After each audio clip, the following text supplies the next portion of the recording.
Good evening NEET के जवाजो, कैसे हैं आप सभी लोग। आई होप आप सब बहुत अच्छे होंगे और अच्छे से मेहनत कर रहे होंगे। देखो, थोड़ा सा डिफिकल्ट तो है नीट, मेहनत तो करनी पड़ेगी भाई। आपकी मेहनत किसी की सांसें बढ़ा दे तो मेहनत तो लगने वाली है, क्योंकि छोटा मोटा आप काम वैसे भी नहीं करने जा रहे हो। इट्स अ वेरी रेयर, ठीक है। तो डिफिकल्टीज तो आएंगी, क्योंकि आप जो देने वाले हो वो सिंपल चीज बिल्कुल भी नहीं है। आज उसी रिस्पेक्ट में हम लेके आए हैं चैप्टर सेकंड को, चैप्टर सेकंड इलेक्ट्रोस्टैटिक कैपेसिटेंस और पोटेंशियल के पार्ट को, ठीक है। तो साथ में कवर करेंगे, तेजी से चलेंगे, बिल्कुल समय बर्बाद नहीं करेंगे। तो हाथ में उठाइए कॉपी और पेन, साथ में शुरू करते हैं स्पीड से। पहले समझेंगे कि कौन सा पार्ट कितनी बार आया, किस ईयर में आया है और कितना इंपॉर्टेंट है, ठीक है। चलो शुरू करते हैं। तो सबसे पहले पास्ट ईयर हम नीट ट्रेंड देख लेते हैं। 2013 से 21 के बीच का क्या ट्रेंड रहा है। अगर मैं 13 से लेके यहां तक देखूं तो एवरेज क्वेश्चन जरा देखो, यहाँ पे 2 और 3 जो भी लाइनें हैं 2 और 3 के बीच में देखो वैरिएट करे। 2 क्वेश्चन तो मिनिमम गया ही है, ठीक है। बाकी ऐसे जाओगे 17 में क्वेश्चन ज्यादा गए थे, 4 के आसपास। 19 में क्वेश्चन लगभग देखो 6 के आसपास गए थे। अगर हम इन सबका एवरेज ले ले तो एवरेज देखो 2 से 3 एमसीक्यू आपको मिल ही गया पर ईयर। अगर ऐसा है तो आपको पता है कि मार्क्स भी कितने हो गए, 8 to 12 मार्क्स आप इजीली पहुंच जाओगे, ठीक है। बात समझे। अभी देखो यहाँ से जो क्वेश्चंस हैं हमारे यहाँ पे जो पूछे जाते हैं नीट में, वो कहां से टारगेट होते हैं। तो स्पेशली टारगेट 1 इनका क्या रहता है, इलेक्ट्रिकल पोटेंशियल और एनर्जी का पार्ट, ठीक है। अगर मैं टारगेट 2 की बात करूं तो ये टारगेट 2 में पैरेलल प्लेट कैपेसिटर डाइलेक्ट्रिक्स को करते हैं। इसके बाद अगर इनका कोई टारगेट आता है तो टारगेट 3 में ये कैपेसिटर के सर्किट्स को लेके आते हैं, ठीक है। अलग अलग तरह के सर्किट्स को फिलअप करना और कॉम्प्लेक्स करना, ये सारी चीजों को यहाँ पे ये क्या करते हैं, ऐड ऑन करते हैं। मोस्टली जितना वाला पार्ट होता है, ठीक है, ये जितने भी पार्ट्स होते हैं इसमें कोशिश करते हैं कि ये वेक्टर एनालिसिस को भी ऐड करें, ठीक है, डायरेक्शंस को ऐड करें। और साथ में क्योंकि जैसे ये पार्ट फिनिश होगा तो यहाँ का जो मोस्ट ऑफ द पार्ट है वो कैपेसिटेंस और उसके डाइलेक्ट्रिक पे बेस हो जाता है, ठीक है। तो इस तरह से हमें फोकस करना है कि जब हम इस चैप्टर को पढ़ रहे हो तो हम इन टॉपिक्स पे ज्यादा फोकस करेंगे। Get it.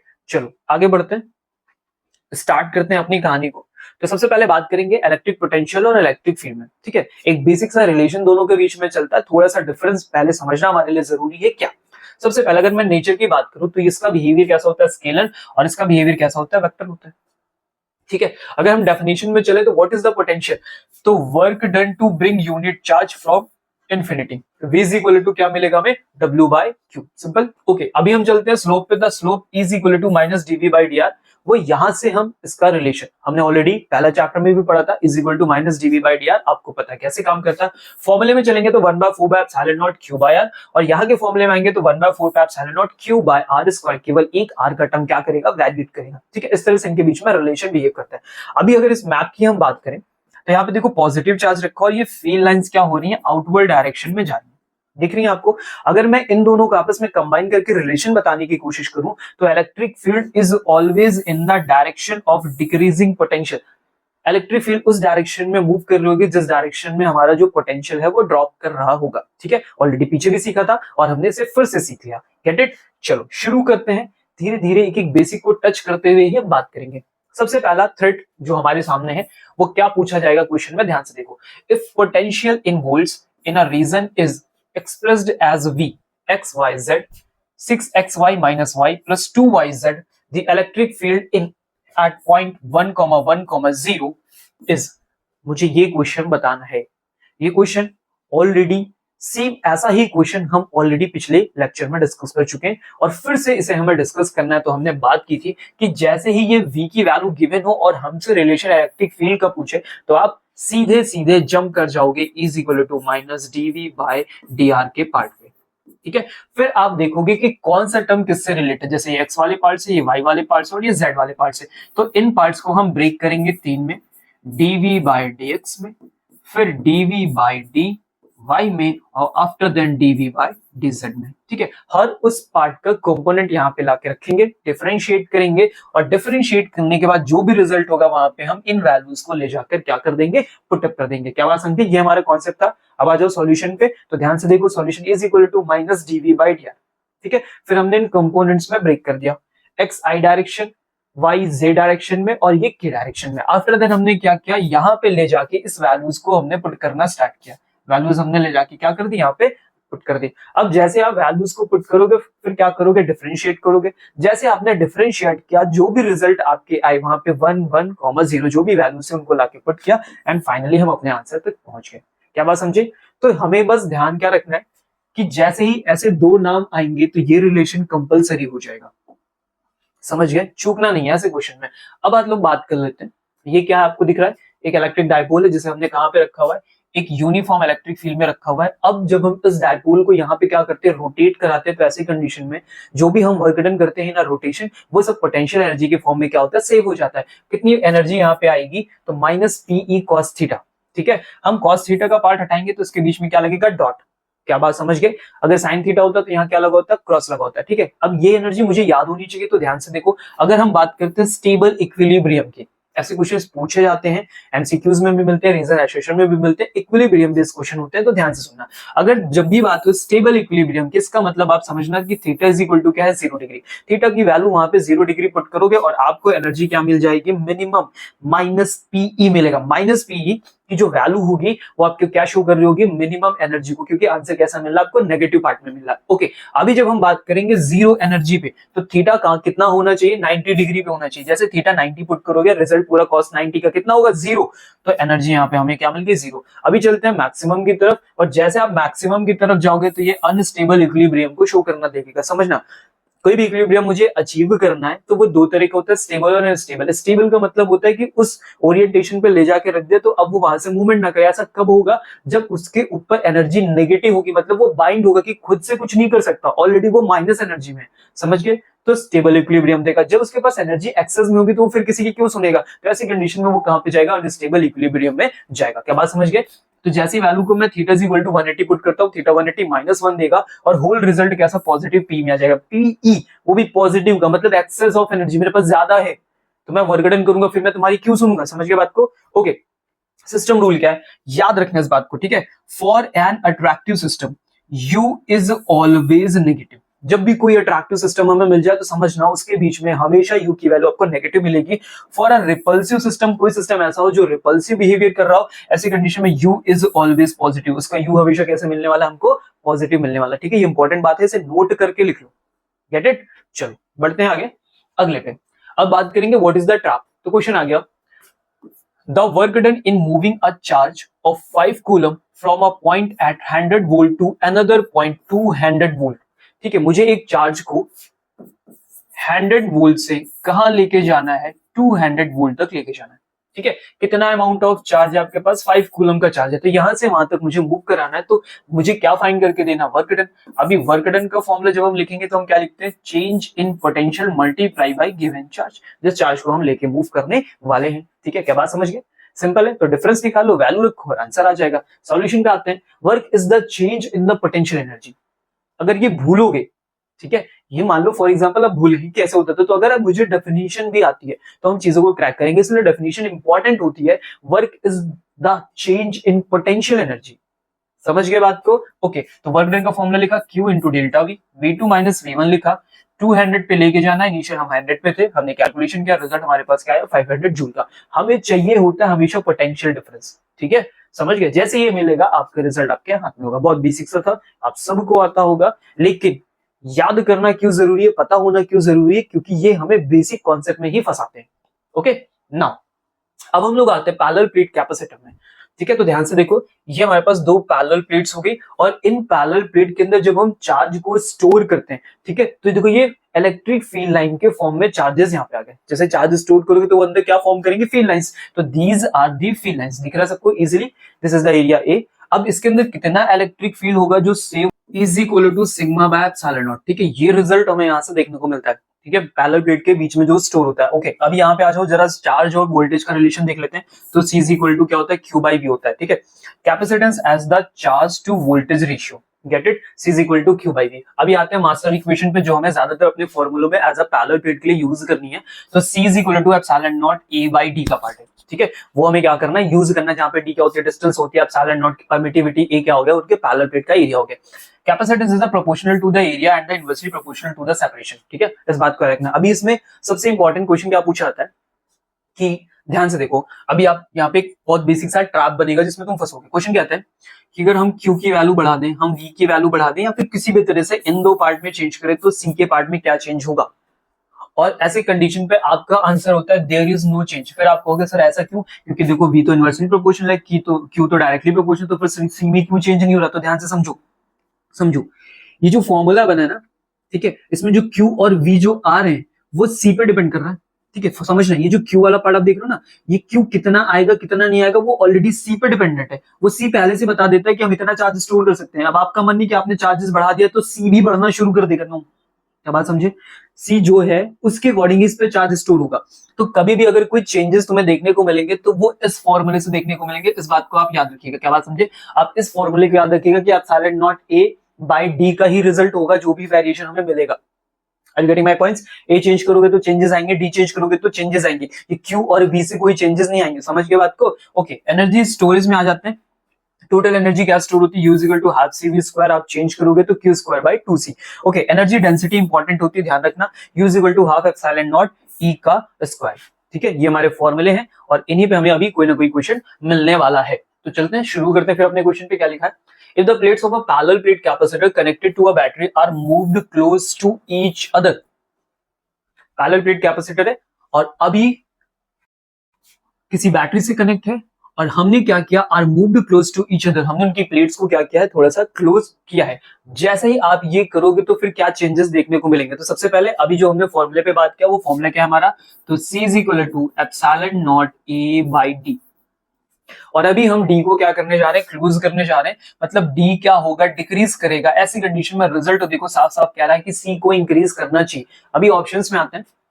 बोला the charge store in it increases, the energy store in it decreases, its capacitance increases, the ratio of the charge to its potential remains same, and E the option the product of the charge and voltage increases. ठीक है, अब इसमें 5 option sir कैसे हो गए? देखो ये question क्या है कि ये वैल्यूज हमें गिवन करने के बाद फिर से यहाँ पे 4 ऑप्शन है। 4 ऑप्शन जिसमें से ए बी सी सही हो सकता है, डी ई सही हो सकता है। समझ गए? ऐसा क्वेश्चन है तो उसके बाकी के ऑप्शन नहीं लिखे हमने। अभी इनमें से 2 सही हो सकते हैं, 3 सही हो सकते हैं, इसके अकॉर्डिंग हमें चेक करना है। ठीक है, तो सबसे पहले ध्यान से सुनो, आ जाओ पूरे तरीकों को समझते हैं। बैटरी क्या है? कनेक्टेड है। देखो लिखा हुआ है यहाँ पे, ध्यान से देखो, कनेक्टेड टू अ बैटरी। जब भी कैपेसिटर में बैटरी कनेक्ट रहेगी तो हमेशा रखना पोटेंशियल के परफॉर्मेंस में कोई चेंज नहीं आएगा, वो हमेशा फिक्स रहेगा, यानी क्या रहेगा? कांस्टेंट रहेगा। ठीक है, समझ गए? तो देखो यहाँ पे हमने लिखा V इज कांस्टेंट, तो V इज कांस्टेंट है सर 100%, कोई दिक्कत? ओके, आगे बढ़ते हैं। जैसे डी को गिराया तो सी तो बढ़ेगा क्योंकि यूनिवर्सिटी में क्वेश्चन है। इसका मतलब statement C is correct 100% sir, तो आज उस पर टिक मार देते हैं, स्टेटमेंट कैपेसिटेंस वाला करेक्ट हो गया। अभी आगे बढ़ते हैं। वी तो कांस्टेंट है, हम सी इंक्रीज कर रहे हैं, सी बढ़ गया हमारा। अगर वी कांस्टेंट का मतलब है कि बैटरी कनेक्ट है, सी बढ़ा है, सी इंक्रीज हो गया, कैपेसिटेंस इंक्रीज होने का मतलब कि हम अभी और चार्ज स्टोर कर सकते हैं। ठीक है, अब हम देखेंगे कि बैटरी भी कनेक्ट है तो चार्ज सप्लाई करने वाला भी वहां पे प्रेजेंट है, तो ऐसे टाइम पे क्या होगा? क्यू की वैल्यू इंक्रीज कर जानी चाहिए। अभी देखो अगर वी कनेक्ट नहीं होता, ठीक है, तो सी तो बढ़ जाता, सी बढ़ के कहता है कि हम ज्यादा चार्ज स्टोर कर सकते हैं, लेकिन क्यू नहीं बढ़ता, क्यू की वैल्यू नहीं बढ़ती। क्यों? क्योंकि सप्लाई करने वाला नहीं होता। अभी क्या बैटरी कनेक्ट है मतलब क्यू की सप्लाई तुरंत हो सकती है, इसका मतलब क्यू भी क्या करेगा? इंक्रीज कर जाएगा। तो आ जाओ, ऐसा कहीं लिखा है the charge store in it क्या हो गया? इंक्रीजेस, ये भी इंक्रीज हो गया। Very simple. Okay, very good, आगे बढ़ते हैं। स्टेटमेंट ए करेक्ट हो गया। अभी यू में आते हैं, U is equal to half C V square. क्या सी बढ़ा है? अगर सी बढ़ा है तो क्या यू बढ़ेगा? हाँ सर, तो स्टेटमेंट बी इज चेक करते हैं। अभी क्या लिखा था? Energy stored in it decreases लिखा हुआ है, पर वहां तो इंक्रीज करना चाहिए, तो ये वाला स्टेटमेंट तो गलत हो गया सर। आगे बढ़ते हैं। अगला Q इंटू वी वाला पार्ट है, लिखा the product of charge and voltage Q into V increases. तो V तो सर कांस्टेंट था बट Q तो बढ़ गया ना। अगर Q बढ़ गया तो इनका प्रोडक्ट क्या हुआ? इंक्रीज हुआ। स्टेटमेंट E इज करेक्ट, लिखा हुआ इंक्रीजेस के लिए, तो मतलब ये भी करेक्ट हो गया। ऐसी कंडीशन में कितने ऑप्शन आपके सही हुए? ए देन सी एंड ई, ए सी ई। ठीक है, ये ऑप्शंस आपके क्या हो गए? करेक्ट हो गए। समझे बात को? इसीलिए कह रहे हैं कि चीजें बहुत बेसिक से पता होनी चाहिए, विद डेफिनेशन तो और ज्यादा इजी हो जाता है समझने में। समझे बात को? ओके, अब आगे बढ़ते हैं। Dielectric insertion charge constant. अब समझो, सबसे पहले बात, मेरे पास एक कैपेसिटर है, इसके अंदर एक पॉजिटिव चार्ज एक नेगेटिव चार्ज है, मतलब एक प्लेट पे पॉजिटिव एक पे नेगेटिव, जस्ट दैट्स व्हाई अंदर हमें इलेक्ट्रिक फील्ड दिख रही है आराम से, पोटेंशियल डिफरेंस सारी चीजें। अभी इसमें कुछ भी हमने फिलअप नहीं किया, सिंपल सा वैक्यूम है या फिर एयर मान के चलो। अब हम क्या करने जा रहे हैं? इंसर्टिंग करने जा रहे हैं। ठीक है, तो जैसे इसके अंदर हम इंसर्ट करेंगे, ठीक है, किसी भी डाइलेक्ट्रिक को इंसर्ट करेंगे तो देखो बिहेवियर दिखने लगा, नेगेटिव नेगेटिव एक तरफ, पॉजिटिव पॉजिटिव एक तरफ, और अंदर हमने इसको क्या कर दिया? प्रॉपर इंसर्ट कर दिया। जैसे ही हम प्रॉपर इसे फुली इंसर्ट करेंगे तो क्या क्या चीजें हमें देखने को मिलेंगे वो ध्यान से समझो। सबसे पहले जो कैपेसिटेंस वाला पार्ट है वो देखो के टाइम्स इंक्रीज हो गया। आपकी इनिशियल वैल्यू पहले ये थी और अभी वैल्यू क्या होगी, के टाइम्स इंक्रीज होगी, सीधे सीधे मल्टीप्लाई होगी। अभी आ जाओ इलेक्ट्रिक फील्ड के पार्ट में, तो इलेक्ट्रिक फील्ड का जो रिजल्ट है वो इनिशियली कितना ड्रॉप कर गया है, के टाइम्स ड्रॉप कर गया है। इनिशियल वैल्यू ई नॉट थी और के टाइम्स वैल्यू क्या कर गया, ड्रॉप कर गया। अभी पोटेंशियल वोल्टेज में देखते हैं तो वो भी के टाइम्स क्या करेगा, ड्रॉप करेगा। इसके लिए भी रिड्यूसर का बिहेवियर हो रहा है, इसके लिए भी रिड्यूसर का बिहेवियर हो रहा है। ओके, अब आ जाओ एनर्जी में, तो एनर्जी वाला जो पार्ट है वो भी क्या कर गया, रिड्यूस कर गया। ठीक है, अब ये सब ऐसा क्यों हो रहा है, ध्यान से देखना। तो पूरा कैपेसिटर कहीं भी कनेक्टेड नहीं है। ठीक है, एक कैपेसिटर है, एयर था, अभी हमने उसके बीच में इंसर्ट कर दिया किसी भी डायरेक्ट्रिक को लाके, और कोई कनेक्शन नहीं कर रखा, हमने किसी सर्किट में कोई कनेक्शन कर नहीं रखा, तो ऐसे टाइम पे इस तरह के बिहेवियर हमको शो होंगे। बात समझ में आई, क्लियर हुआ, समझ में आ रही बात। These modifiers are valid only when the battery is disconnected. अभी कनेक्टेड की बात नहीं कर रहे, डिसकनेक्टेड। ऐसी कंडीशन पे ये सारे बिहेवियर देखने को हमें मिलेंगे और हमारा चार्ज जो क्यू है वो भी क्या रहेगा, कांस्टेंट रहेगा। ठीक है, चलो अभी हम आगे देखेंगे कनेक्शन करने पे क्या चीजें देखने को मिलती है। फिलहाल आ जाओ, सबसे पहले हम इस न्यूमेरिकल को उड़ाएंगे, आफ्टर देन फिर हम आगे बात करेंगे। A parallel plate capacitor having cross sectional area A and separation D has air in between the plates। अभी स्टार्टिंग में क्या है, प्लेट के बीच में एयर है। Okay, now an insulating slab of same area but thickness d/2, thickness कितनी है, d/2 is inserted between the plates having dielectric constant k is equal to 4। उसका डाइलेक्ट्रिक कांस्टेंट कितना है, 4 है। उसे लाके हम इंसर्ट करेंगे the ratio of new capacitance to the original, पहला वाला कैपेसिटेंस और अभी जो बनेगा उन दोनों का हमें क्या देना, रेशियो देना। पहले क्वेश्चन समझ में आया, एक पैरेलल प्लेट कैपेसिटर है, ठीक है, फिर हम उसके बीच में इंसर्ट करने जा रहे हैं किसी स्लैब को। उस स्लैब को जब हम इंसर्ट करेंगे तो एरिया हमें सेम मिलेगा और थिकनेस जो हमने यहाँ पे ले रखी है वो d/2, आधा आधा पूरा उसका क्या करेंगे, कवर कर देंगे। जब हम ऐसा कर देते हैं आफ्टर देन हमको बताना होगा कि यहाँ पे क्या चीजें हमें देखने को मिलेगी। तो इसके लिए सबसे इंपॉर्टेंट है कि मुझे क्या याद हो, उसका फॉर्मूला याद हो। ठीक है, जब भी हम किसी स्लैब को इंसर्ट करते हैं, अगर हमने फुली इंसर्ट कर दिया तो आपने रिजल्ट में देखा था सीधा के टाइम्स रिजल्ट चेंज हो जाता था, कोई दिक्कत नहीं थी, या तो के टाइम्स मल्टीप्लाई हो रहा था या तो के टाइम्स रिड्यूस कर रहा था, अभी पीछे वाली स्लाइड में देखा। लेकिन अगर हम ऐसा फिलअप कर रहे हैं कि कुछ हाफ पार्ट या कुछ पार्शियली फिलिंग कर रहे हैं, तो ऐसी कंडीशन में मुझे दूसरा फॉर्मूला यूज करना होगा जो हम लोगों ने कई बार डेरिवेशन में याद करके रखा। वो फॉर्मूला देखो आपके सामने ये रहा, पार्शियली फिलिंग करने में c dash is equal to epsilon not a।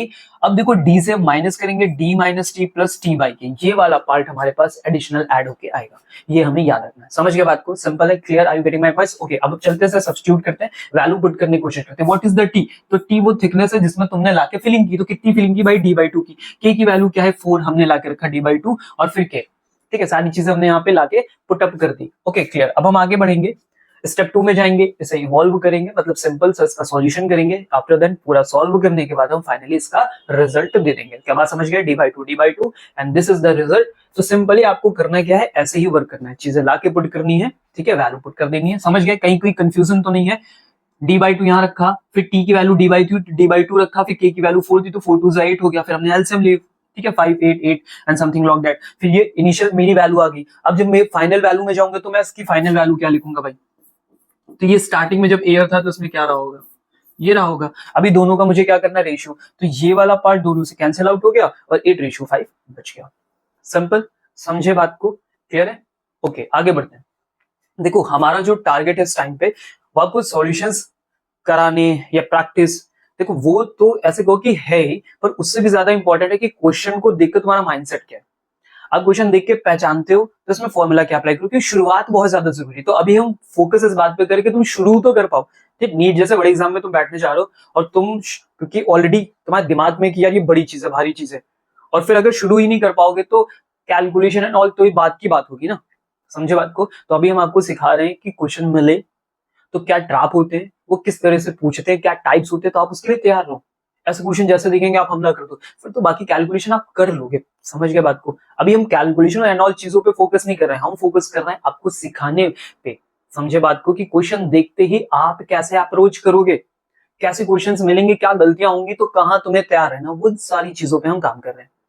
Get it, चलो ओके। अभी आते हैं सीरीज नेटवर्क पे। तो सर हम ये कैपेसिटर ऐड कर रहे हैं C और C, ठीक है, इसे बोला C1, इसे बोला C2। अभी देख के तुम्हें लग रहा है कि सीरीज नेटवर्क है, सिंपल। अब सीरीज नेटवर्क की खास बात क्या होती है कि जैसे जो चार्ज इन भाई साहब को मिलेगा वही चार्ज इन भाई साहब को मिलेगा, ठीक है। अब क्योंकि कैपेसिटेंस अलग अलग है तो इसलिए इनका पोटेंशियल जो V1 V2 है वो भी अलग अलग होने वाला है। प्रॉपर्टीज बॉक्स पे आते हैं, देखो क्या लिखा है, charge Q is same, voltage divides मतलब डिफरेंट डिफरेंट होगा। फॉर्मूला क्या यूज करेंगे, 1/C equivalent 1/C1 plus 1/C2। Effect क्या देखने को मिलता है अगर मैं इस पूरे C को कैलकुलेट करूं, तो डिक्रीजेस ओवरऑल कैपेसिटेंस। कैपेसिटेंस की जो फाइनल वैल्यू होती है वो ओवरऑल क्या करती है, डिक्रीज कर जाती है। ओके, अब हम आते हैं पैरेलल नेटवर्क में। तो देखो देखने से पता चला सर ये पैरेलल नेटवर्क है, ये हो गया C1, ये हो गया C2, ठीक है, क्लियर। ओके, पैरेलल नेटवर्क की खास बात क्या होती है कि देखो इन नेटवर्क्स के अप्रोच से दोनों का कनेक्शन है। ऐसी कंडीशन में जो पोटेंशियल की सप्लाई होती है वो दोनों के लिए क्या हो जाती है, सेम हो जाती है। अब क्योंकि ये वाला पार्ट सेम हो गया, C1 C2 डिफर है, तो दैट्स व्हाई दोनों पे चार्जेस के अमाउंट भी क्या जाने वाले हैं, अलग अलग जाने वाले हैं, ठीक है। अब आ जाओ बात करते हैं क्या प्रॉपर्टीज बॉक्स में इसके बारे में। तो वोल्टेज V इज सेम, ये सेम रहेगा, और चार्ज इस बार क्या हो रहा है, डिवाइड हो रहा है। इसके फॉर्मूले पे आते हैं तो C equivalent is equal to C1 plus C2 होता है। इफेक्ट पे बात करें तो ओवरऑल क्या करने वाला है, कैपेसिटेंस हमारा इंक्रीज करने वाला है, क्योंकि फॉर्मूले में सीधे सीधे ऐड होता आपको दिखाई दे रहा है, ठीक है। ओके, अब प्रो टिप पे बात करते हैं। नोड कलरिंग एक टेक्निक होती है, आप चाहो तो इसे यूज कर सकते हो। दूसरी टेक्निक हम यूज करते हैं, चार्जेस को डिवाइड करते चले जाते हैं, एक तरफ प्लस एक तरफ माइनस। तो हम देखते हैं कि प्लस वाले पार्ट से क्या क्या कनेक्शन, उन सबको प्लस प्लस दे देते हैं, जो माइनस से कनेक्ट होते हैं उन सबको माइनस देते हैं, ठीक है। वैसे हम कलर वाला भी टेक्निक यूज कर सकते हैं, चलो एक बार ट्राई करते हैं, इजी लगे तो आप इसे कंटिन्यू रखना, ठीक है। देखो ये जो पॉजिटिव वाला पार्ट है इसे हाई पोटेंशियल बोलेंगे, नेगेटिव वाले को लो पोटेंशियल बोलेंगे, ठीक है। तो हम दो कलर्स लेते हैं। अभी नेगेटिव वाले से जो जो कनेक्शंस हमको मिलते जा रहे हैं वो सारे कनेक्शंस हम कर डालते हैं। फिर same as it is positive वाले से जो जो कनेक्शन हमको देखने को मिल रहा है वो सारे कनेक्शन हम पॉजिटिव वाले से कर डालते हैं।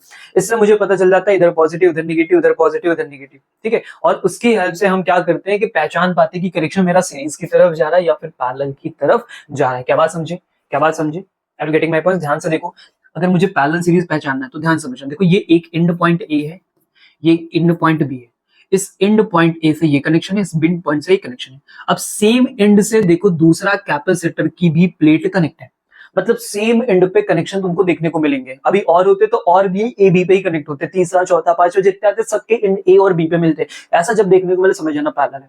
अभी देखो सीरीज में कहानी क्या होती है, सीरीज में सब देखो ये वाली प्लेट का कनेक्शन इस तरफ से, इस वाली प्लेट का कनेक्शन इस तरफ से, अब इसका प्लेट का कनेक्शन इधर, इसका कहीं और। तो ऐसे टाइम में क्या होता है कि सारी प्लेट का जो कनेक्शन होता है वो अलग अलग टर्म में हो रहा होता है। तो जब सब डिफर कर जाते हैं तो आप सीरीज की तरफ जाओगे, और जब सेम एंड आपको मिलने शुरू हो जाए तो आप पैरेलल की तरफ जाओगे, ठीक है। तो ये सब करने से हमें यही हेल्प मिलती है कि कौन सा सीरीज में और कौन सा किस में जा रहा है, पैरेलल में जा रहा है। अगर मैं कोई एग्जांपल ले लूं, कोई भी एक एग्जांपल आप यहां से उठा लो और पहचानने की कोशिश करो कि भाई कौन सा सीरीज में है कौन सा पैरेलल में है, तो आप यहां से इजी तरीके से समझ पाओगे। समझिए, उनके एंड्स पहचानोगे तो आपको इजीली तरीके से पता चल जाएगा, अच्छा ये वाला पार्ट सीरीज में, ये वाला पार्ट पैरेलल में, ठीक है। अभी हम लोग क्वेश्चन करते हैं तो वहां पे क्लियर करेंगे। रूल्स में आते हैं, wire connected without component share exact same potential, ठीक है। कोई कंपोनेंट अगर ऐड नहीं है तो वहां पे आप सीधे सीधे पोटेंशियल को इक्वली डिवाइड कर दोगे, इक्वली दे दोगे। चलो आगे हमारे सामने थ्रेट है, रो पी वाई क्यू है, चलो पढ़ा जाए। क्या लिखा है, the equivalent capacitance of the combination shown in the figure is. बहुत बेसिक सा क्वेश्चन है, इससे खतरनाक तुमने बोर्ड में गिराए हैं क्वेश्चंस। बहुत सिंपल सा क्वेश्चन 21 में आया है। तो क्या पूछ रहा है, इक्विवेलेंट कैपेसिटेंस का कॉम्बिनेशन मुझे देना है, ठीक है। अब मुझे इसे पहचानना है ये सीरीज में या पैरेलल में। तो जो कलरिंग वाले तरीके से मुझे यहाँ पे सॉल्यूशन करके बताया गया कि आप कलर कर लो, फिर कलर करने से आपको चीजें पता चल जाएंगी और इन्हें सॉल्व कर लो। आप ये मेथड यूज कर सकते हैं, सिंपल मेथड। यहाँ से हम चलेंगे, कनेक्शन मैंने कहा था मैं तुम्हें सिखाऊंगा कैसे पता चलेगा, तो इंड्स मुझे ढूंढने, ठीक है, ध्यान से समझना। तो अभी कनेक्शन समझते हैं, यहाँ पे मैं ए लेता हूँ, यहाँ पे मैं करता हूँ बी, ठीक है। अब देखो इस प्लेट का कनेक्शन यहाँ से लेके आओ, एक ए वाले पार्ट से कनेक्ट है, सेम इस प्लेट का कनेक्शन देखो इस वाले ए के पार्ट से कनेक्ट है, सिंपल। अभी बी वाले पार्ट के लिए चले क्या, तो देखो इस बी वाले पार्ट से इसका भी कनेक्शन है और इसका भी कनेक्शन बी वाले पार्ट से देखने को मिल रहा है, सिंपल इजी, क्लियर है, क्लियर है। कोई दिक्कत परेशानी समस्या नहीं ना सर। तो देखो मैंने कहा मेरे पास इधर ए है सर, और मेरे पास इधर क्या है बी है। अब इसकी एक प्लेट का कनेक्शन जब मैं देखने गया तो एक तो मुझे ए पे कनेक्ट मिला, दूसरा मुझे बी पे मिला।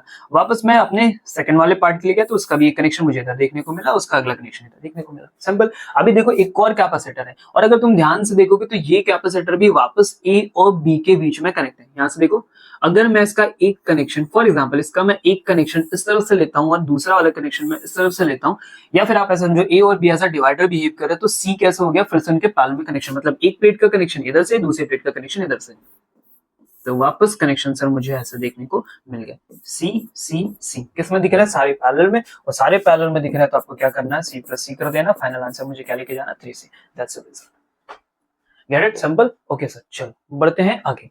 ऐसे और भी ज्यादा कॉम्प्लेक्स क्वेश्चंस हैं जिनकी हमें प्रैक्टिस करनी पड़ेगी, ठीक है। तो बेसिक तो मुझे पता होना ही चाहिए। ओके, अब आ जाते हैं इस कनेक्शन में।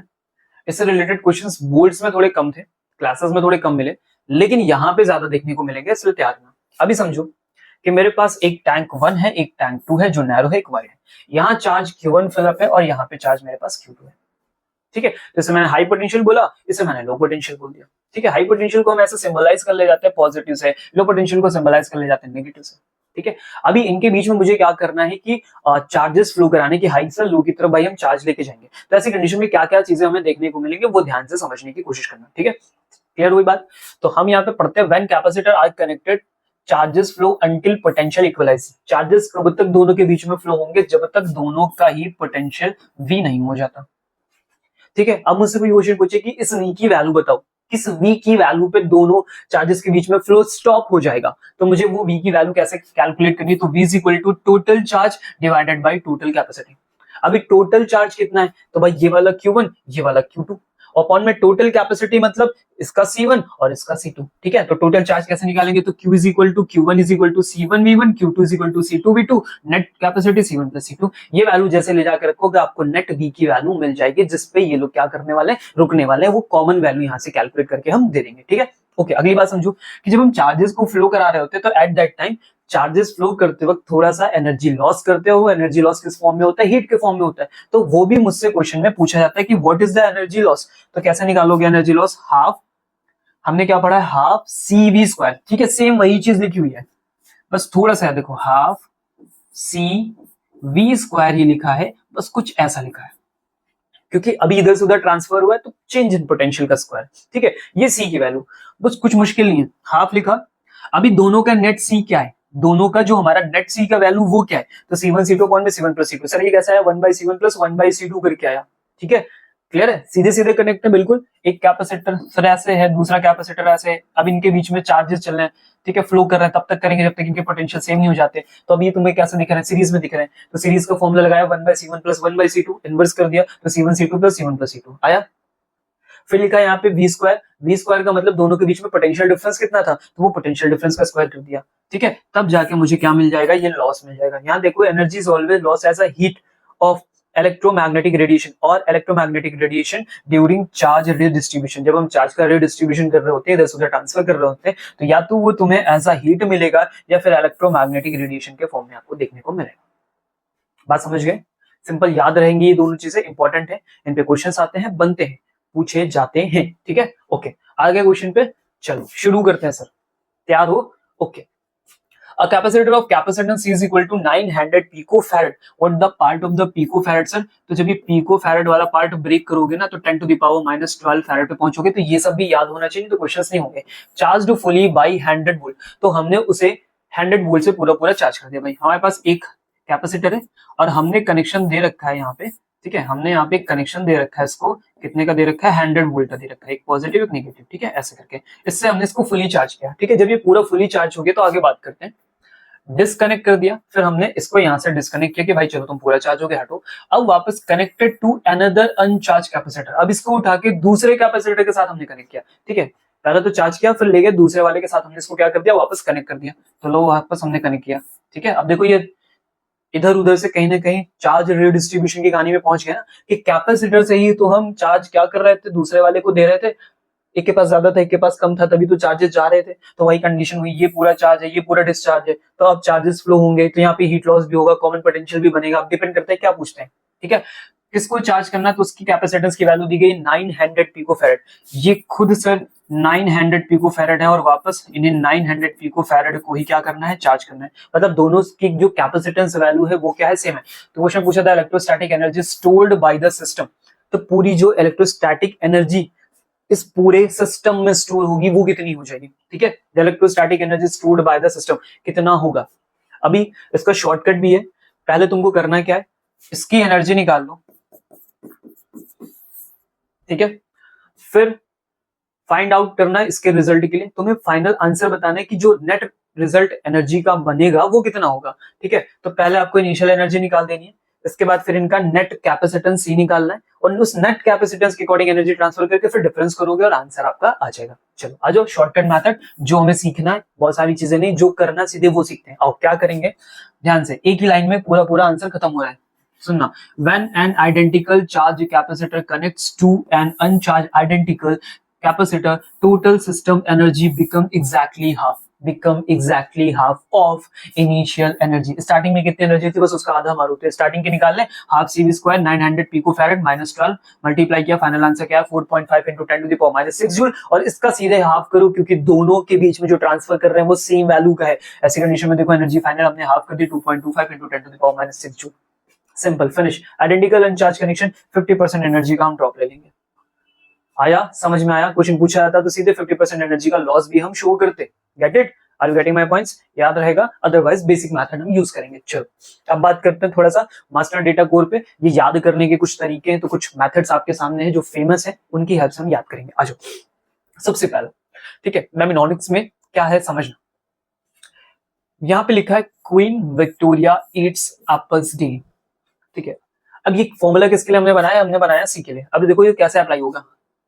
Queen Victoria Yeats Apple daily, याद रहेगा ये सी के दो फॉर्मूले एक साथ हमने कंबाइन कर लिया, इजी हो गया। C is equal to Q by V. तो कभी कभी क्या होता है, हम कंफ्यूज हो जाते हैं, C is equal to Q by V या क्यू इंटू वी क्या होता है, कैसे होता है। तो उस चीजों के लिए हमने इन सबको एक साथ कनेक्ट कर लिया। फिर से देखो यहाँ पे क्वीन विक्टोरिया अपन में queen Victoria Yeats Apple daily, याद हो गया फॉर्मूला, सिंपल है, हो गया। अब इसका दूसरा फॉर्मूला देखो जो बेसिक वाला हम पढ़ते हैं, यहां से very kind queen rules. Victoria जो है वो बहुत ज्यादा काइंड है, very kind queen rules, simple, ठीक है। चलो आगे बढ़ते हैं, आता है तो अच्छी बात है, भूलते हैं तो ऐसी चीजें याद होने से पता वो लॉन्ग टर्म के लिए हो जाता है। ओके अभी आते हैं द कंडक्टर रूल पे। तो समझना, inside a solid conductor electric field always zero होती है सर, पोटेंशियल हमेशा कांस्टेंट होता है, ठीक है। कहां तक कांस्टेंट चलता है? तो सर सेंटर से स्टार्ट होता है और सरफेस तक पूरा पूरा क्या जाता है, सेम पोटेंशियल पहुंचता है। ओके एग्जाम ट्रैप क्या, ध्यान से देखो, symmetrical shapes have zero field inside not zero potential, ठीक है। तो इसी पे क्वेश्चन अभी हमें देखने को मिलेगा, ये ट्रैप इसको ध्यान रखना। ओके डायइलेक्ट्रिक स्विच पे आ जाते हैं। तो अगर मान लो मेरी बैटरी ऑन है, अभी हमने बात की थी ना इससे पहले कि इंसल्ट कर रहा था, आपको दिखाया था कि इंसल्ट कर रहा है, फुल इंसल्ट हो गया। अब देखो क्या क्या चेंजेस हुए, तो कोई मल्टीप्लाई हुआ, तो कोई डिक्रीज हो गया था ना, सेम एज इट इज। अभी देखो हम बात कर रहे हैं कि वी कनेक्ट है और वी कनेक्ट नहीं है, इन चीजों पे हम भी बात करेंगे, ठीक है। तो ध्यान समझना, पहला लिखा है बैटरी इज ऑन, मतलब हम वी के साथ कनेक्ट है कंटिन्यू। तो क्या क्या बढ़ेगा, सी बढ़ेगा, क्यू बढ़ेगा, ई कांस्टेंट रहेगा और एनर्जी बढ़ जाएगी। अब मान लो कि हमने बैटरी ऑफ कर रखी है, ठीक है, कैपेसिटर में कुछ लगा हुआ नहीं, तो सी बढ़ेगा, सी तो 100% बढ़ना है। बाकी देखो चीजें जो है वो सब की सब क्या करके ड्रॉप करके, कौन कांस्टेंट रहा, क्यू कांस्टेंट रहा, यहाँ कौन कांस्टेंट रहा, यहाँ वी कांस्टेंट रहा, ठीक है। ये ट्रैप्स है, इन सबको याद रखना है, इंपॉर्टेंट है। क्वेश्चन पूछा जाएगा तो वहां पे रहेगा battery is disconnected, not connected, connected ना। तो वहां पे जब आप डिसीजन लोगे कि फॉर्मूले में मैं कौन सी वैल्यू रखूं, किसे बढ़ा के रखूं या वी को एज इट इज यूज कर लूं या फिर के से डिवाइड कर लूं, तो ये वाला रूल मुझे पीछे वाला पता हो, ठीक है। समझ गए बात को। चलो अभी हम कुछ क्वेश्चंस और सॉल्यूशन करेंगे आपके साथ, जिसमें हम आपको और भी एडिशनल ट्रिक्स हम देने चाहते हैं। तो टाइम सेविंग ट्रिक्स देना चाहते हैं कि भाई देखो ऐसे भी कर सकते हो, लेकिन इस तरह करोगे तो ज्यादा अच्छा होगा। तो टाइम बचाना, सारा गेम जो हमारा टाइम का है, ठीक है। चलो देखते हैं। ओके सबसे पहला क्वेश्चन है, यहाँ पे डिफरेंट क्वेश्चन है, क्या होता है पढ़ता हूं मैं। 21 का पीवाईक्यू है। 27 देखो ध्यान से क्या लिखा है, 27 drops of same size are charged at 220 voltage. 27 थी, ठीक है, सब सेम साइज की हैं, उनको चार्ज किया गया कितने पोटेंशियल से, 220 पोटेंशियल से चार्ज किया गया, सबको 220 का पोटेंशियल दे दिया गया। उसके बाद they combine to form a bigger drop, फिर उनको कंबाइन करके एक बड़ी सी ड्रॉप बनाएगी। These are the 27 ड्रॉप्स, मैंने कंबाइन करके एक बिगर ड्रॉप बना दिया।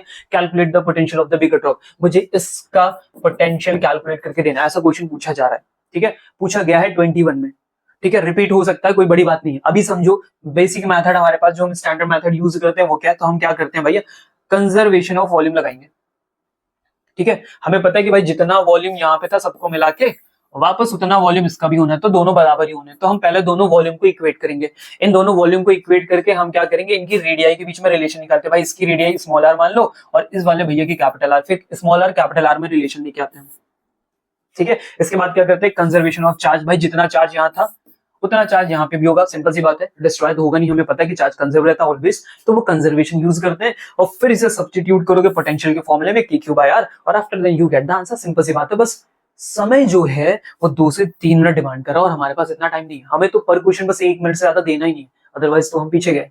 ठीक है, तो अब क्या करोगे, निंजा टेक्निक देखो, निंजा टेक्निक देखो सर, क्या करोगे, सीधे ये वाला मल्टीप्लायर यूज करना है।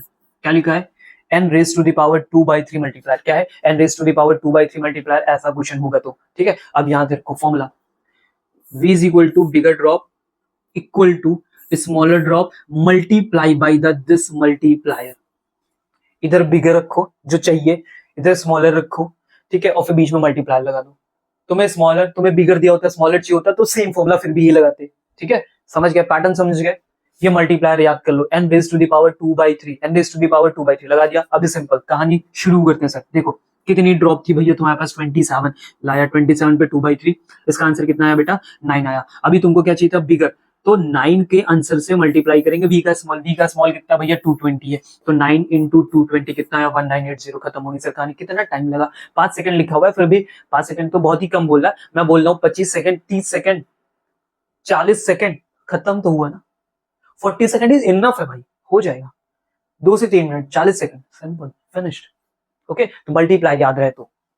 नेक्स्ट आगे बढ़ेंगे, नेक्स्ट थ्रेड क्या है, ओके आ जाओ सर, पीवाईक्यू पहले कौन सा पढ़ते हैं। What is the work done in moving a charge from point A to B on an equipotential surface. थोड़ी देर पहले हमने बात की थी कि ऐसा ट्रैप मिलेगा सरफेसेस के बारे में, देखो आ गया trap. What is the work done in moving a charge from point A to B on equipotential surface? मेरे पास ये A पॉइंट है, यहां से मुझे मूव करते हुए B पे जाना, बट ये पूरा इक्विपोटेंशियल सरफेस, इक्विपोटेंशियल सरफेस की खास बात क्या है, इस सरफेस पे पोटेंशियल V, यहाँ पे भी V, यहाँ पे भी V, यहाँ पे भी, हर जगह सर V है। तो इनके बीच में जब तुम डेल्टा V डिमांड करोगे तो कितना मिलेगा, 0। और जैसे तुमने डेल्टा V डिमांड किया तो सिंपल सी बात है भैया, वर्क डन मांगा है तो डेल्टा V इंटू Q हो गया। अभी ये डेल्टा V का रिजल्ट 0 है तो फाइनल वर्क डन क्या होगा, 0 हो गया। ये तरीका है अप्रोच करने का तरीका है। लेकिन अब तुम्हें क्या याद रखना, तुम्हें सिर्फ एक वर्ड पढ़ना है। देखो जीरो पाथ हैक वाली बात है, तुम्हें सिर्फ एक वर्ड पढ़ना है, इक्विपोटेंशियल। जैसे ही बोले तो तुरंत बोलो जीरो, खत्म होगी बात। ठीक है, तो ये सब फायदे होते हैं चीजों की प्रॉपर्टीज पता होने से, वापस कैलकुलेशन हमें नहीं करने पड़ते हैं। चलो नेक्स्ट पे आ जाते हैं, आ जाओ। अगला क्वेश्चन क्या है, देखो ये मुझे प्लेट दी है, डिस्टेंस दी है, अगली बार इनके बीच के डिस्टेंस को कितना कर दिया गया भाई, 2 टाइम्स कर दिया गया, 2d कर दिया गया। अभी जब डिस्टेंस 2 गुना करोगे तो क्या गिरेगा तुम्हारा भाई, कैपेसिटेंस तो गिरेगा। सिंपल सी बात है, क्वेश्चन पढ़ते हैं। A parallel plate capacitor has a capacitance of 1 microfarad. अभी यहाँ पे कितना है भैया, 1 माइक्रोफैरड है आपका। Okay, now if the distance between the plates is double, अभी डबल कर दिया हमने, then the new capacitance will be, तो नया कैपेसिटेंस क्या होगा।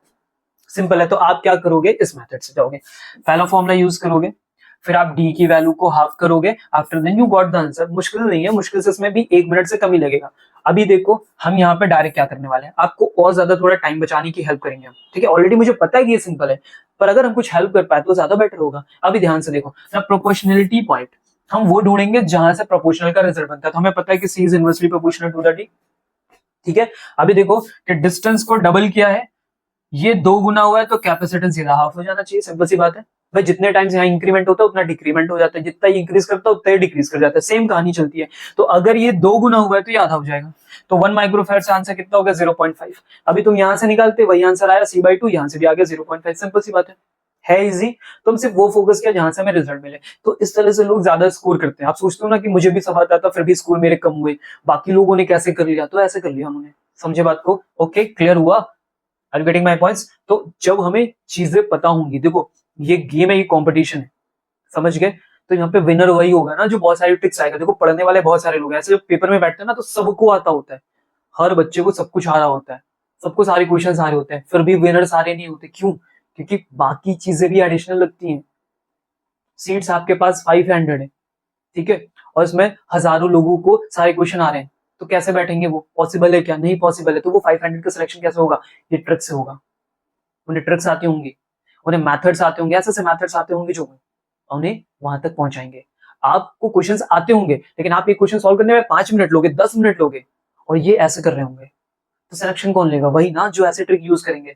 तो बाकी चीजें भी जरूरी है पढ़ाई के अलावा, क्योंकि कंपटीशन में बैठ रहे हो। समझे बात को, क्लियर हुआ, ओके। अब ये बात इसको याद रखना, इस पे क्वेश्चन आया था, हमने मेंशन नहीं किया बट ये इंपॉर्टेंट है, ध्यान से क्या सुनना। इलेक्ट्रोस्टैटिक जो फोर्स होता है is equal to Q square upon में 2a epsilon not is independent of the distance. भाई इसमें डिस्टेंस का कोई रूल वूल नहीं होता, प्लेट ऐसे दूर दूर कर दो और फिर तुम कहो कि बताओ फोर्सेस में क्या फर्क पड़ा, तो आपको भी सर कोई फर्क नहीं पड़ा क्योंकि डिस्टेंस पे डिपेंड नहीं करता है। इस बात को याद रखना, कॉपी में लिख लो, नोट कर लो, ठीक है, इंपॉर्टेंट चीजें जब बताई जाए तो। ओके नेक्स्ट थर्ड पे बात करें, किया जाए। अभी हम लोग बात कर चुके हैं ऑलरेडी, ऐसा क्वेश्चन हमने सॉल्व किया है, ठीक है। आई थिंक मुझे लग रहा है हम सेम पीवाईक्यू लेके आ गए हैं 2020 का। देखो क्या है, थिकनेस हमने आधी कर दी, k is equal to 4। Question किया ना अभी हम लोगों ने, क्या था, a pallet plate capacitor has air separation D and insulating slab of thickness D by 2 with dielectric constant k is equal to 4, inserted ratio of new capacitor to original। क्या करोगे भाई, पॉज करो, सॉल्व कर लो, answer pause करो और solve कर लो। कराया हमने सॉल्यूशन, आपको करा दिया ऑलरेडी। किस मेथड से हमने सॉल्यूशन करा आपको, इस मेथड से, एक लॉन्ग डिवीजन से पूरा सॉल्यूशन सिखाया ना कि कैसे करते हैं बेसिक से। अभी आओ निंजा टेक्निक पे आओ, अभी निंजा टेक्निक पे आओ। क्या है देखो, हम देखेंगे द फ्रैक्शनल गैप मेथड, हम बस उसकी बात करेंगे जहां पे चेंजेस हुए, जहां पे कोई छेड़छाड़ नहीं हुआ उसको छुएंगे ही नहीं। देखो क्या करने वाले हैं, जो भी चेंजेस हुए वो कहां मिलेंगे भाई, d/2 वाले पार्ट में, डिस्टेंस वाले पार्ट में, k वाले पार्ट में। तो हमको पता है कि इसका फॉर्मूला क्या होता है, तो हमने फॉर्मूला क्या सीखा था, c = ε0 a फिर d - t plus t by K, ये वाला पार्ट था, याद आया, ये फॉर्मूला था। तो अभी क्या है कि ऊपर तो सर कुछ बदल ही नहीं रहा, जो सारा गेम है वो नीचे हो रहा है। देखो k भी वहीं पे, t भी वहीं पे, तो इसी को पकड़ो। देखो साफ साफ visualise the directly heating the air gap, ध्यान से, इफेक्टिव डिस्टेंस d इफेक्टिव, सीधा पकड़ इसको। अभी क्या d बचा वो पकड़ लो तो कहानी बन जाए, d - t plus t by के। अभी t की वैल्यू रखो d/2 और फिर t पे भी रखो, फाइनल आंसर 5d/8 आया, पहुंच गए। स्टार्टिंग में तुम्हारे पास d कितना था भाई, तो d था, केवल d था, तुमको रेशियो चाहिए था ना, तो पहले वाले का d, अभी बाद वाले को 5d/8 रखो, सीधा आंसर ले लो 8:5, खत्म, फिनिश हो गया सर, आया गया। शुरू से शुरू किया, सारी चीजें लिखी, फिर डिवाइड किया, फिर आंसर लिया हमने। अभी हमने क्या पकड़ा, वही चीज पकड़ो जहां से चेंजेस हो रहे भाई, जहां से रिजल्ट बदल रहा, बाकी तो सब सेम चल रहा, तो वो पकड़ा और आंसर दे दिया, समझे, ठीक है।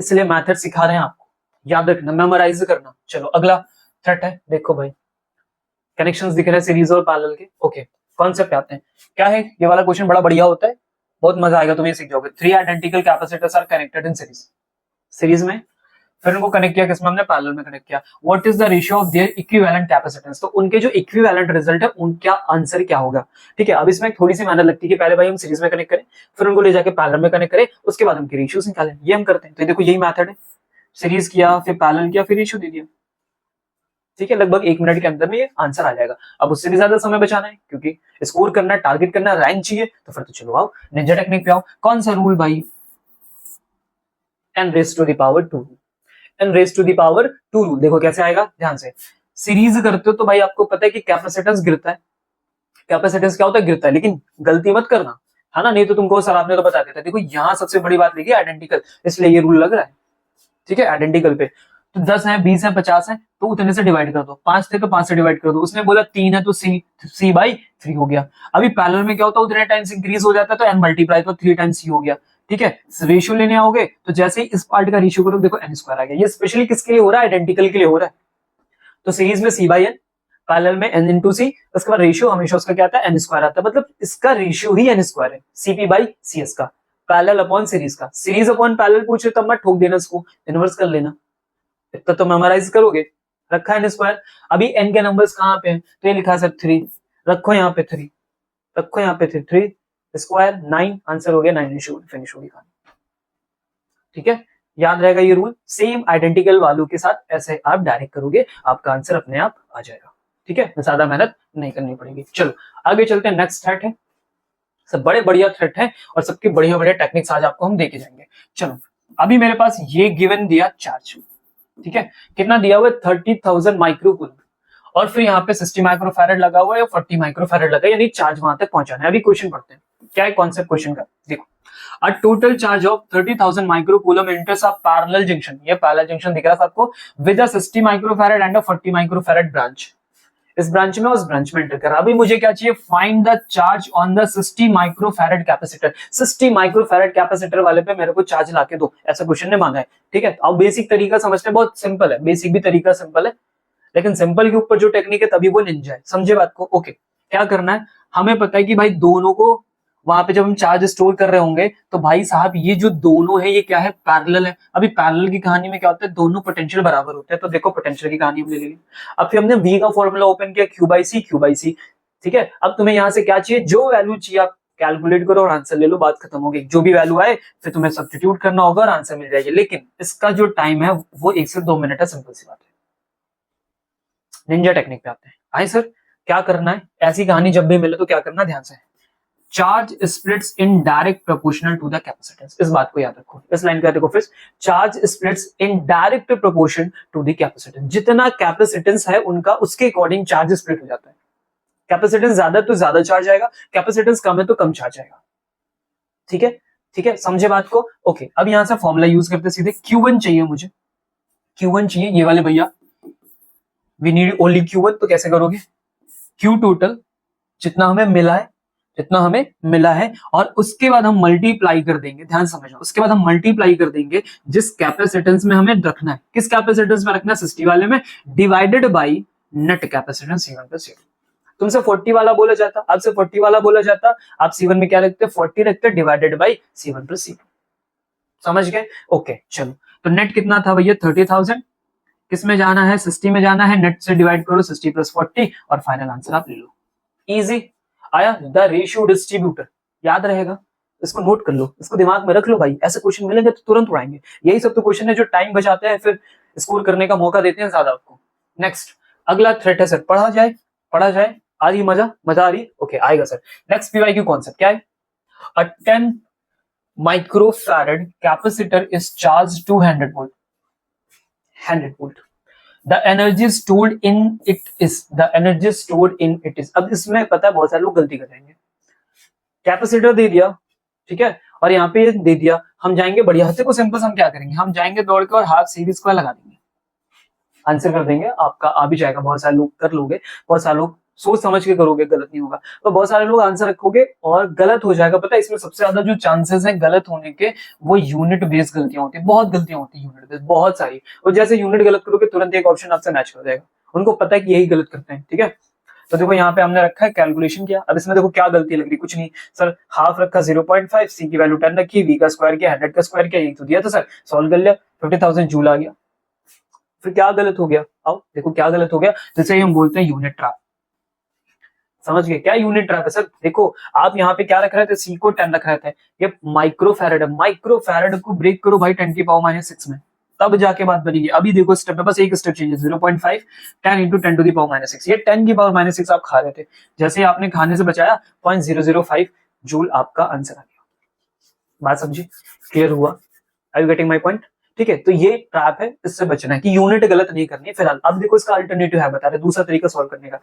इफ v इज मिसिंग, समझना मेरी बात को, अभी तो गिवन है, सर v दे दिया, c दे दिया तो उड़ा दिए। अभी v ना देता फिर बोलते हैं एनर्जी स्टोर करके दिखाओ। तो if v is missing but q is known, क्यों गिवन है, v मिसिंग होता तो नेवर कैलकुलेट v फर्स्ट, तो हमें v नहीं कैलकुलेट करना। नहीं आप सोचो कि भाई ये फॉर्मूला है, v निकाल लेते हैं और फिर यहाँ ले जाकर रखेंगे, नहीं करना। आपको अगला फॉर्मूला यूज करना है, कौन सा, u equal to q square by 2c, है ना सर। 3 फॉर्मूले यहीं से बनते हैं, हर बार c की वैल्यू को v की वैल्यू को चेंज करते जाओ, ऐसे फॉर्मूले बनते जाएंगे। आपके 15 सेकंड बचेंगे सर, अब कह रहे हैं तो बचेंगे ही सर। ओके नेक्स्ट आगे बढ़ते हैं, नेक्स्ट स्टेप पे।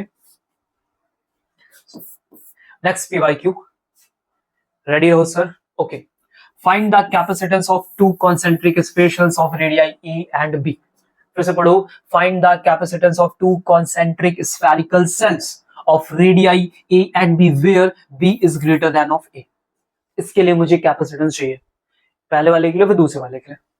ठीक है, अभी बेसिक तरीका देख लेते हैं। Standard method, use Gauss law to find E between the shells, integrate E from A to B to find the potential difference V, फिर यूज करो C is equal to Q by V। ये देख लो क्या बोल रहे हैं, ये ऐसी चीज बोल रहे हैं जो सुनने में इतनी खराब और भद्दी लग रही है कि समझ ही नहीं आ रही क्या कहना चाह रहे हैं। यही है इनका स्टैंडर्ड मेथड। अब आओ जरा निंजा मेथड की तरफ, मतलब ये तुमको करना नहीं है, समझ लो, इसलिए मैं बता रहा हूँ ये करना है। ओके, द स्फेरिकल शॉर्टकट, ऐसा जब भी कहानी तुम्हें ऐसा मिले तो सीधे शॉर्टकट में हो, क्या करोगे, C is equal to 4 pi epsilon not multiply, अभी A रखना होता ना सर, ये कहां से आया, C is equal to 4 pi epsilon not A, याद आया।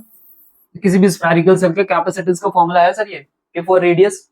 अभी दो है, उनके बीच का कैलकुलेशन करना, तो जाके इतनी मेहनत कर रहे हैं हम, ठीक है, तो मुझे ए रखना, तो अभी यहाँ क्या रखोगे बस वो ध्यान रखना, इसकी रेडियाई ए है, इसकी रेडियाई बी है, तो ए इंटू बी अपॉन में बी माइनस है।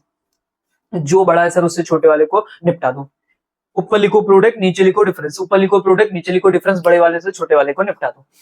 लिखा, यहाँ पे लिखा, समझ गए? जो भी वैल्यूज आएंगे उठा के लाके यहाँ पुटकोगे और अपने आप आंसर आ जाएगा, फिनिश हो गया। ये जो यहाँ पे इतना कहानी करनी पड़ी ना, कुछ नहीं करना पड़ेगा सर, तुरंत समझ गया। इसी तरह के जब क्वेश्चंस आते हैं तो यहाँ लोग देते हैं 5-6 मिनट और ये खत्म होता है कुछ ही सेकंड में। यही है डिफरेंस। इसको करने गए तो 5-6 क्वेश्चन तुम छोड़ोगे, तय है आते हुए छोड़ोगे, इसको करोगे तो बचोगे, इसलिए बोल रहा हूँ। चलो अब मेमोरी हुक क्या है? 4 pipe solid not, product over difference, product over difference, product किसके ओवर? डिफरेंस के ओवर, ठीक है ओके। अब किसकी सब ट्रिक देख लो क्या है। For an isolated sphere outer shell goes to infinity much greater than, ठीक है, is much greater than infinity, instantly collapsing to c is equal to 4 by epsilon naught into a। Sir क्या कहा उन्होंने कि अगर ये बाहर वाला जो है कहते हैं बहुत बड़ा है, बहुत बहुत बहुत बड़ा है, इसका रेडियाई इतना बड़ा है कि इन्फिनिटी मानो, तो जब ये इतना मानने लगे आपसे तो इनको छोड़ दो, कह दो ठीक है, कह दो ठीक है, तुम इन्फिनिटी हो निकल लो। हम क्या करेंगे, c is equal to 4 by epsilon naught a। Are you getting my points? सीधे सिर्फ ए रखो, छोटी वाली जो रेडियाई और कहानी खत्म करो, हो जाएगा सर। ओके वेरी गुड, चलें सर आगे बढ़ते हैं नेक्स्ट पार्ट पे। ओके अगला थ्रेड देखेंगे, मिलता जुलता मैं बता चुका हूं, फिर भी मैं आपको एक बार फिर से मेमोराइज करा देता हूं। सीरीज सर पैरेलल, क्वेश्चन क्या है? In a capacitor combination which quantity remains constant across the element in parallel versus series. ठीक है, ऐसा क्वेश्चन पूछ सकते हैं, उनका मन है आसान क्वेश्चन पूछने का, तो उन्होंने पूछ रहा है कि भाई बताओ किस एलिमेंट में पैरेलल में और सीरीज में कौन कौन से एलिमेंट क्या होंगे, कांस्टेंट होंगे। तो आपको पता है कि यहाँ चार्ज भाई यहाँ से आता है चार्ज, यही इनको मिलता है यही इनको मिलता है, तो भाई क्यू क्या हो गए, कांस्टेंट हो गए। यहाँ हो गए तो यहाँ से चलता है भैया पोटेंशियल, अब इसी पोटेंशियल इनके अक्रॉस ये भी कनेक्ट है, ये भी कनेक्ट है, ये भी कनेक्ट है, तो सबके लिए वी क्या हो गया भाई, कांस्टेंट हो गया। समझ गए बात को? तो यहाँ पे क्यू कांस्टेंट, वहां पे वी कांस्टेंट, ठीक है। फिर सारी चीजें लिखी हुई है, व्हाट इज कांस्टेंट, यहाँ चार्ज वहां पोटेंशियल। क्या स्प्लिट होता है, क्या डिवाइड होता है, यहाँ पे पोटेंशियल डिवाइड होता है, वहां पे चार्जेस डिवाइड हो जाते हैं, ठीक है। इक्विवेलेंट सी निकालना है तो क्या करोगे, तो 1/c is equal to 1/c1 c2 सारे ऐड कर लेते हैं, इंक्रीजेस, ठीक है। यहाँ पे देखो वैल्यू डिक्रीज कर रही है, यहाँ पे सीधे सीधे ऐड हो जाता है c1 + c2 + c3, तो इंक्रीज करती है वैल्यू, ठीक है। एनर्जी प्रोपोर्शनल बात करेंगे तो u inversely proportional to the c, और यहाँ पे क्या है, u is directly proportional to the c, ठीक है। इस तरह से ये चीजें क्या करती हैं, काम करती हैं। चलो आगे बात करते हैं नेक्स्ट पे। ओके फिनिश हो गया क्या sir? Next next next. Okay तो आज के लिए सर इतना ही है थ्रेड, यानी सारी चीजें हमने फिनिश कर ली हैं, सारे क्वेश्चंस हमने कर लिए, ठीक है, सारी मेहनत हमने कर ली। तो अब आपको क्या करना है, अपने एंड से मेहनत करनी है, सारी चीजें हम आपको सिखा चुके हैं, जो पॉसिबल था जैसे ट्रिक्स हम आपको देना चाहते थे वो सारी चीजें हमने दी, आपको क्वेश्चंस कराए, आपको पीवाईक्यूज कराए, और साथ में हमने उनके स्पेशल ट्रिक्स भी प्रोवाइड कराई, ठीक है। तो आपको अपने तरफ से मेहनत करनी है, ठीक है, मेहनत करो, खुद से कॉपी पेन क्वेश्चंस पीवाईक्यूज जो है उन्हें उठाओ, एडअप करते जाओ, जितना अच्छा तुम पढ़ के जाओगे और जितनी अच्छी चीजें सीख के जाओगे उतना अच्छा स्कोर करोगे, सिंपल सी बात है, ठीक है। सारी चीजें आप पे डिपेंड करती है। तो मिलेंगे हम लोग नेक्स्ट लेक्चर में, एक इंपॉर्टेंट से भी बहुत इंपॉर्टेंट चैप्टर लेके आ रहे हैं कि वो एक अकेला चैप्टर 10% का मालिक है, नाम तो समझ ही होगे कौन है, करंट इलेक्ट्रिसिटी, तो उस पर जंप करेंगे, ठीक है। तो उसके लिए बिल्कुल तैयार है ना, पहले इन सबको निपटा के आओ। मिलते हैं अगले वीडियो में, टाटा बाय बाय।